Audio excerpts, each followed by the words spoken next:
Kani dito sa Itiro, grabe, natandog ko ba? Kay kanideng ato ang kaluwasan, kaluoy des Ginoo. Atong pagpabilig sa Eklesiyahanong kinabuhi, kaluoy pud des Ginoo. Nganong naa dinhi karon, kaluoy des Ginoo. Mao na atong pamalandungan nga ano ang uban mingbiya nas pagpangalagad nangaluya, nangabackslide. Pero kita nganong naa mangyapunta tungod dis kaluoy sa Ginoo. Matag adlaw kuno mudol Ginoo, salamat sa imong kaluoy kay hangtod karong panahona naa gihapon ko karon nga nangalagad nimo hangtod sa imong pagbalik. Gani sa among gipurso gabi nahadlok ko kay sa Eklesiyahanong kinabuhi day dunay tulo ka problema. Unang problema kaning pride. Ikaduha kaning mahimotang somebody ba? Labi nag mingagi na tag training, labi nag mingagi na tag daghang pag-alagad, mahimotang somebody din sa Eklesiyahanong kinabuhi. Then ikatulo kaning opinion o magkakaraan na kuno ka sa Eklesiyahanong kinabuhi, opinionated na kay ka. Di na ka maminaw sa uban kay may ka nga, ako'y imo ang kuanon nga 40 na ko katuig din eh.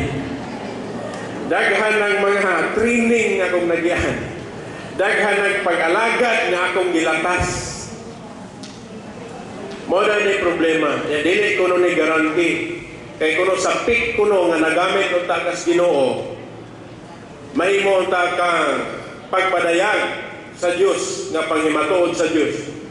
Kung testingan kuno kaning pride, then mahimo kang somebody sa church life, nya mahimo na kang opinionated.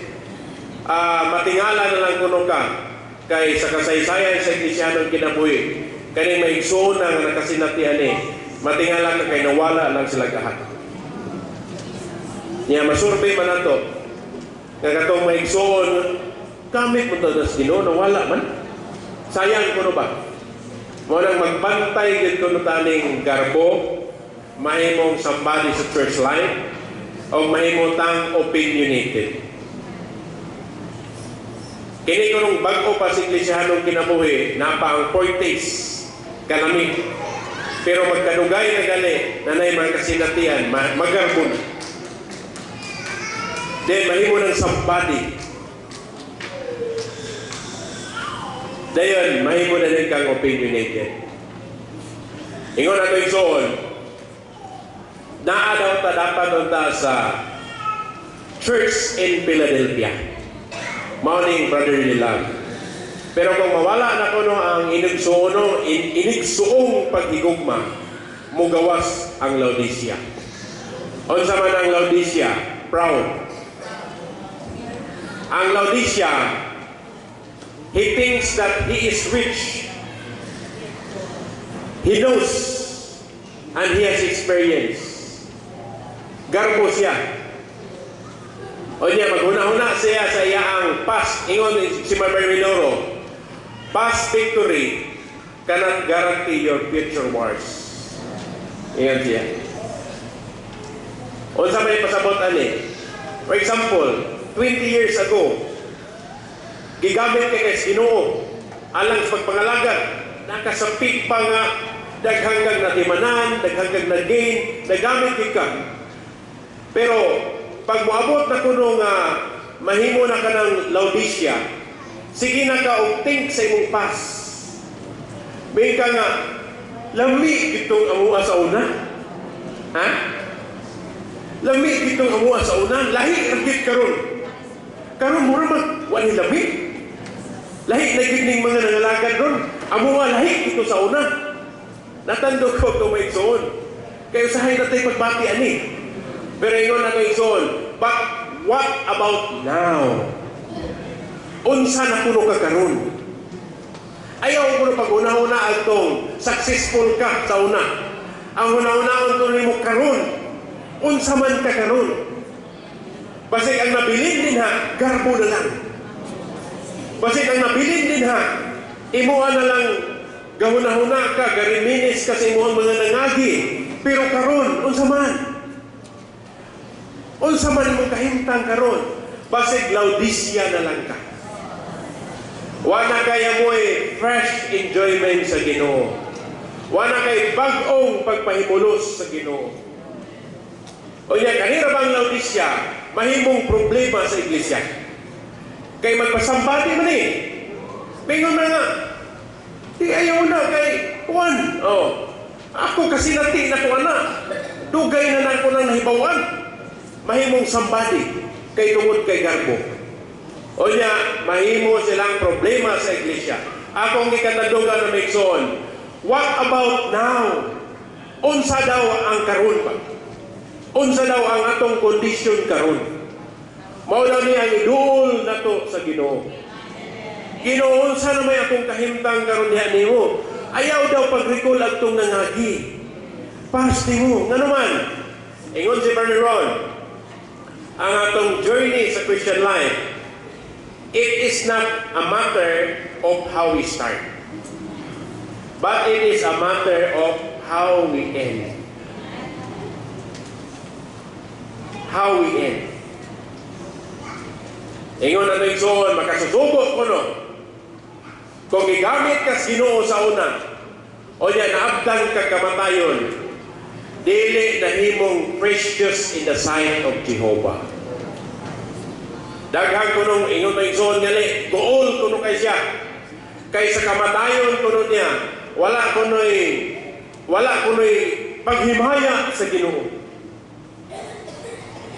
Ang ending ba, dili samang Paul ba, nga I finished my course. I fight the good fight. I finished my course. So, ingon na ito igsoon na, makasusubo kuno kung naabtan ka sa kamatayon, pero ang imong kamatayon, dili siya precious in the sight of Jehovah.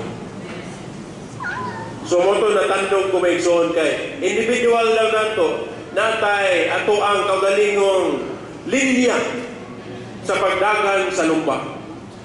Dili din na ito pwede ipadagan sa uban. Di ko mingon nga ni Bradison, gikapoy naman ko sa pagpangalagan. Niya, di na ko ganahan sa mga naong sa mga igsuon. Yan ang mga igsuon din ha. Mapandul, di ko makakita ng igsuon. Kay isog kayo. Kunya, wag i-supply. Pwede ba, Brad, ikaw sa maoy, dagan ng ako ang gidaganan, Brad?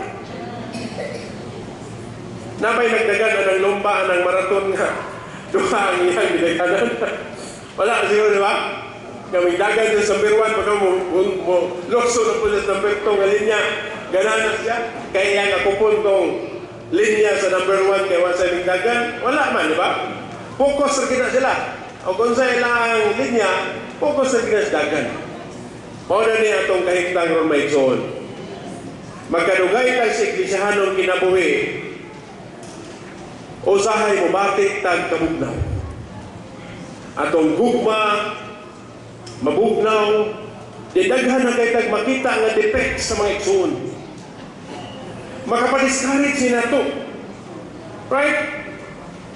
Mamaya na sa Hebrews chapter 12, di ba? Na wala ginon tayo mga kabugat sa ato ang pagdagan. O sa maning mga nakapabugat na to, kabalaka, right? Sala nga natago, mga sala nga wala sugid, di kakapasaylong igsuon, bugab dahil na. Do you think makapahimulos ka Ginoo di kakapasaylos igsuon? Di ba? Labi na kay garbo kay ka, di ko na pasaylo na igsuon. Siya mo isayo, kunya kita may mga ipasaylo. Sagdi na siya ka.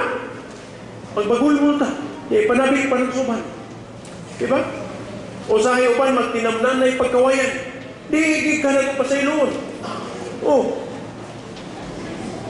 Pero naigsuon nga di man ka pasaylo. Usahay ang Diyos mo, mugamit og sirkumstansya. O di ka kapasaylo. O di man kapasaylo, di nag-abot sila sa ospital. Kaya, karon kay galisod na maginhawa. Di maghunahon na siya, pumatay ko niya, di kaya puro ko pasaylo. Nakapangayo, di siya pasaylo. Nga naman, kay maglisod na maginhawa. Dili tatama abot na may tuon. Dili tamabot na to bang kanang maglisod na taginhawa yahat ta mo kapasaylos may tuon. Kinsa ra magpunta nga gipasaylo ta Dios? Di ba? Nya kanira ba na hindi ta kapasaylo sa Matthew chapter 5 ingon dito. You must be disposed quickly. Ingon dito sa footnote. Be disposed quickly while your opponent is still alive. Or while ikaw buhi pa. Or wala pa may balik ang Ginoo. Kay kung mamatay siya, wala kay chance ng mga ipasaylo. Kung mamatay po ka, wala po kay chance nga makapangayong pasaylo. Or kung mabalik ang Ginoo, wala po kay chance nga makapasaylo. Muna ningon dito, you must pay the last quadrant. Bariyan din mo, bisan sa kanang sintabo, sintimo, pagatubang nimo sa hukmanan ni Kristo. Pagatubang nimo sa hukmanan ni Kristo, bayran na nimo o unsay wala nimo napasiguli mintras panahon pas grasya. Muna pag-abot sa judgment seat of Christ, matubang kita o unsay wa na to na himo karon.